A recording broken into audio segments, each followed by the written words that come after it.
So today I'm pleased to announce two major government initiatives, the Net Zero Strategy and the Heat and Building Strategy. This, Mr. Speaker, is not just an environmental transition, it represents an important economic change too, echoing even the explosion in industry and exports seen in the very first industrial revolution over 250 years ago.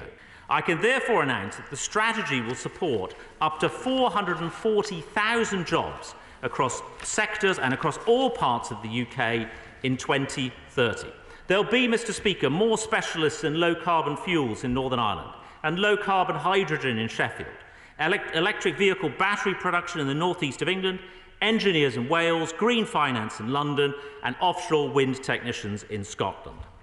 This strategy will harness the power of the private sector, giving businesses and industry the certainty they need to invest and grow in the UK to make the UK home to new, ambitious projects. The policies and spending brought forward in the strategy, along with regulations, will leverage up to £90 billion of private investment by 2030, levelling up our former industrial heartlands. We have spoken often in this place, Mr. Speaker, of late of the importance of protecting consumers. And indeed, consumers are at the heart of this strategy. Making green changes, like boosting the energy efficiency of our homes, will help cut the cost of bills for consumers across the UK. Switching to cleaner sources of energy will reduce our reliance on fossil fuels and again bring down costs down the line.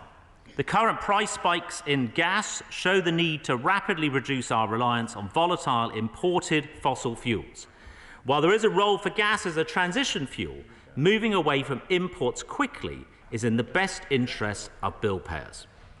With our ambitious set of policies, the strategy sets out how we will meet carbon budgets 4, 5 and our nationally determined contribution, and puts us on the path for carbon budget 6, and ultimately on course for net zero by 2050. Mr. Speaker, we are now setting up the Industrial Decarbonisation and Hydrogen Revenue Support Scheme to fund these business models and enable the first commercial-scale deployment of low-carbon hydrogen production and industrial carbon capture. We have also announced that the HyNet and East Coast clusters to be track 1 economic hubs for green jobs going forward. To increase the size of our carbon sinks, we will treble the rate at which we're planting new trees in England by the end of the Parliament. We will be a global leader in developing and deploying the green technologies of the future. The strategy announces a £1.5 billion fund to support net zero innovation projects, which provides funding for low-carbon technologies across the areas of the Prime Minister's 10-point plan.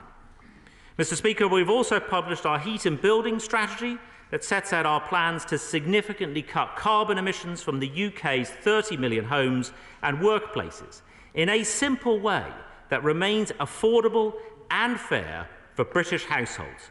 We'll gradually move away from fossil fuel heating and improve the energy performance of our buildings through measures such as grants of up to £5,000 towards the cost of heat pumps, a further £800 million for the Social Housing Decarbonisation Fund to upgrade social housing, and a further £950 million home upgrade scheme to improve and decarbonise low-income homes off the gas grid.